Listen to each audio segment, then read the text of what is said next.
소리 슛이 터지자 SBS 목동신 사옥에선 일제히 환호성이 터집니다.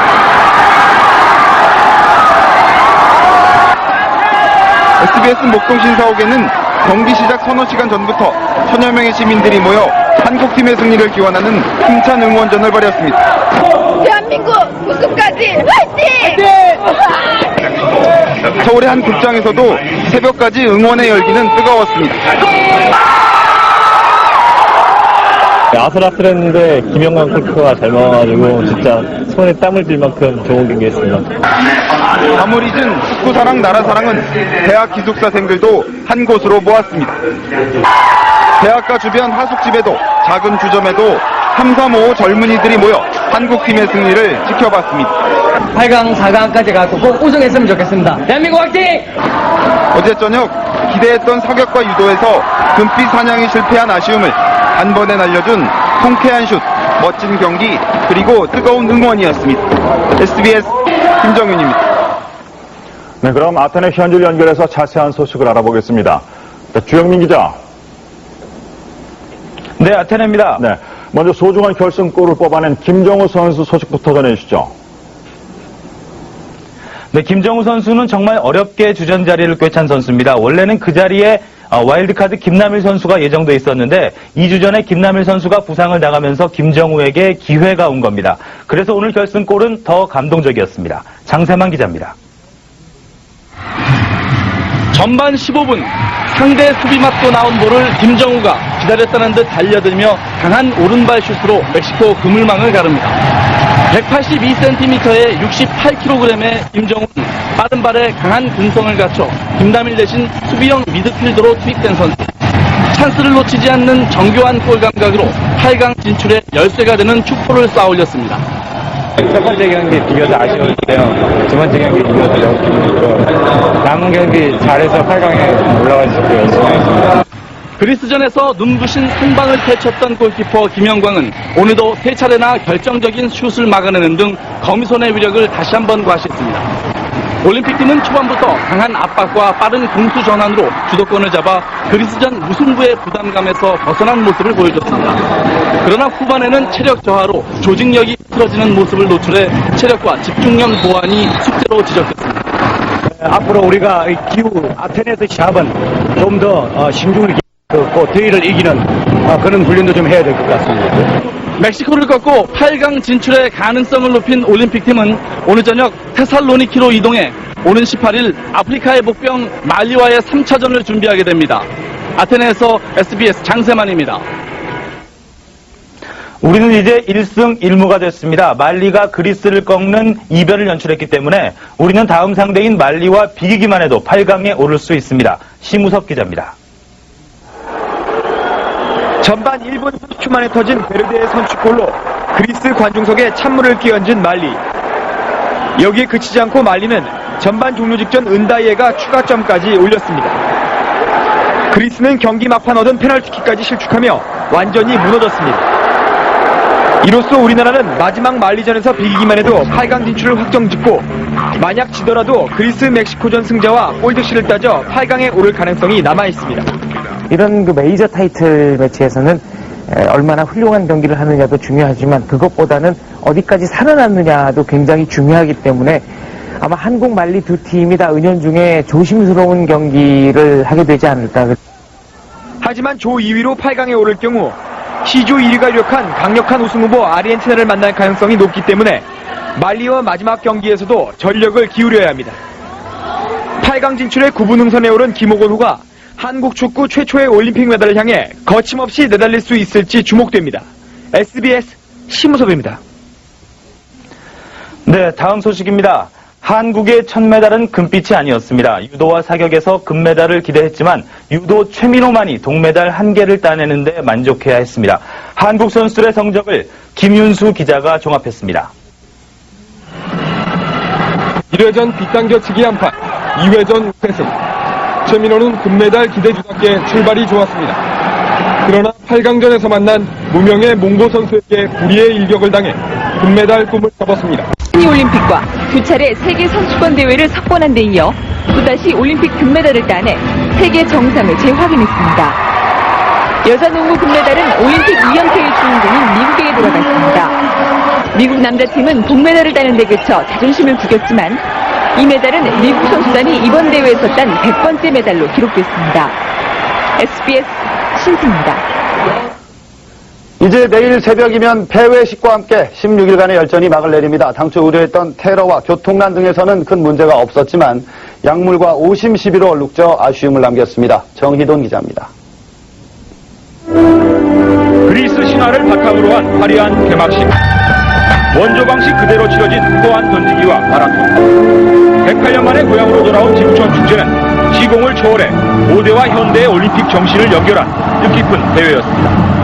사상 처음으로 IOC 산하 202개 전 회원국이 참가한 가운데 남과 북이 다시 한번 손을 맞잡고 입장해 인류 화합의 의미를 더했습니다. 그리스 정부의 철통 같은 경계로 테러 위협이 원천 봉쇄됐고 대회 운영도 조직위와 자원봉사자의 헌신적인 노력으로 합격점을 받기에 충분했습니다. 또 무더운 날씨에도 불구하고 수영과 육상 역도 등에서 현재까지 19개의 세계 기록이 나와 풍성한 기록 잔치를 이뤘습니다.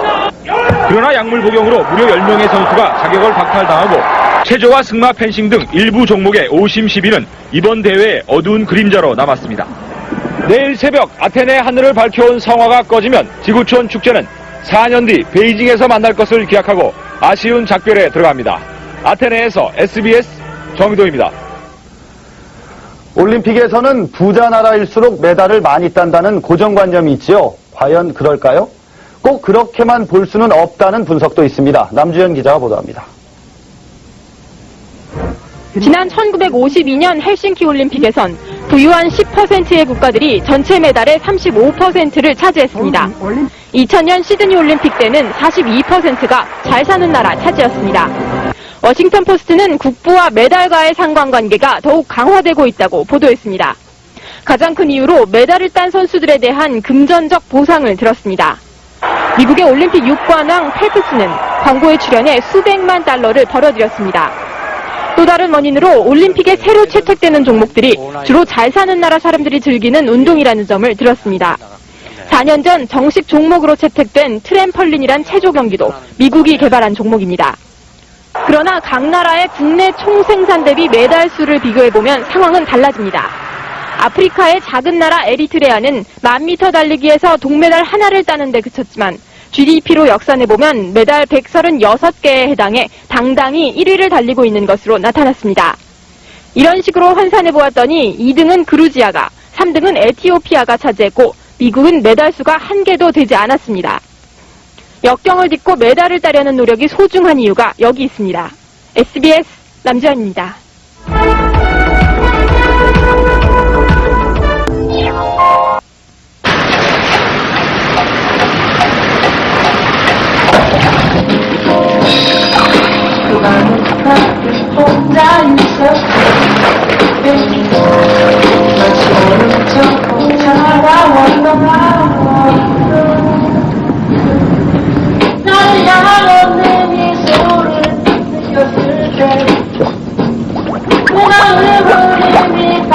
나만의 자유 산타페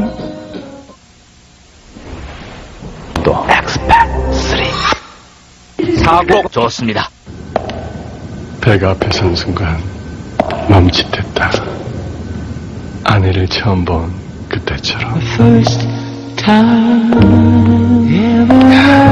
써니 스타일. 써니.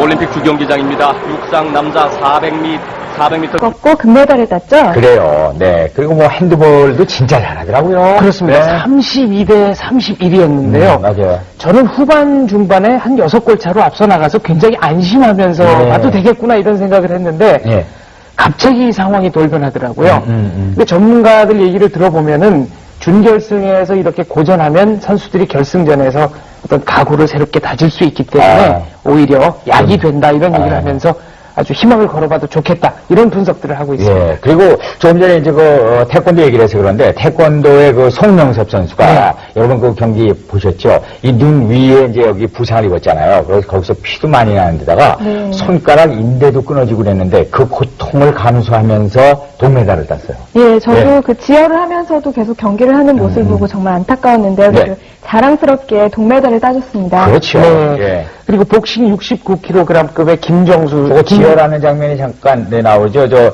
송명섭 선수가요. 경기할 때마다 저렇게 또 계속해서 피가 흐르더라고요. 사실 그 경기를 눈이. 할 상황이 아니죠. 굉장히 좀 피가 많이 나갔었다고 그래요. 근데 복싱 69kg급에서 그 동메달을 땄던 김정주 선수도 갈비뼈에 금이 가가지고 경기를 할 수가 없는 상황이었는데 출전을 강행해서 이제 동메달을 획득했습니다. 좀 아쉽긴 하죠. 네. 그리고 57kg급의 조석헌 선수도 동메달을 추가했죠. 그렇죠. 그래서 뭐 금메달은 아닙니다만은 96년 아틀란타 올림픽에서 우리가 복싱은 은메달 하나였거든요. 네. 8년 만에 복싱에서 다시 메달밭을 일궜습니다. 아주 자랑스럽습니다. 그래요. 근데 복싱은 지금 8년 만에 이제 메달을 일궈냈지만은, LA 올림픽 이후에 지금 6회 연속해서 금메달을 일궈내고 있는 종목이 있습니다. 바로 레슬링이에요. 네. 레슬링. 야, 대단하죠. 정기현 선수 봤죠? 예, 네. 너무 잘하더라고요. 그 코치한테 그 기술을 걸두군요. 플라잉 태클이라고 날아가서 네. 이기고 난 다음에 코치가 넘어졌어요. 근데 레슬링 선수들은 왜 그 금메달을 따면 꼭 그렇게 선수랑 코치랑 서로 집어던지고 그러는지 이러는지는 모르겠어요. 맞아요. 경기 예. 끝나고 참 힘들 텐데. 아유, 예. 네, 경기 자체도 인상적이었지만 저는 심건우 해설위원의 그 재미있는 독특한 해설이 더 재밌었는데요. 그래요. 인터넷에서도 그 심건우 해설위원의 어록이 등장했더라고요. 그 정도죠. 근데 그 심건호 해설위원이 시청자 여러분을 위해서 특별히 뭘 하나 보여드릴 게 있습니다. 뭔가면 여러분 레슬링 보실 때 어떨 땐 점수가 3점도 올라갔다가 똑같은 것 같은데 저건 2점이고. 저 2점이고 막 이러잖아요. 그러면 레슬링을 볼 때 과연 득점 상황이 어떻게 해서 이렇게 점수가 차이가 있는지 그래서 세 가지 경우를 심건호 해설위원이 아주 친절하게 여러분께 설명을 해드리겠습니다. 자, 화면을 한번 배워보시죠. 올림픽 100배 즐기기입니다. 알고 보면 더 재밌다. 올림픽 100배 즐기기. 오늘의 종목은 레슬링. 알고 보면 박진감 넘치는 대한민국 최고의 효자 종목 레슬링. 금메달에 도전하는 우리 선수들이 가장 많이 사용하는 비쟁의 기술 베스트 3를 전격 공개한다. 첫 번째, 한쪽 다리 잡기 태클.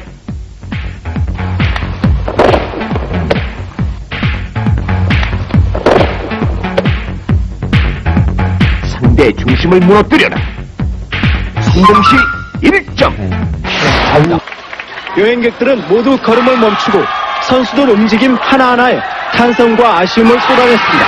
되게 긴장되고 같은 한국인으로서 이렇게 우리 한국인이 저렇게 열심히 싸운다는 모습을 보니까 되게 자랑스럽고 그랬습니다. 접전 끝에 아쉽게 졌지만 사력을 다해 싸운 선수들의 경기 모습은 금메달 못지않은 감동을 안겨줬습니다. MBC 뉴스 이재훈입니다.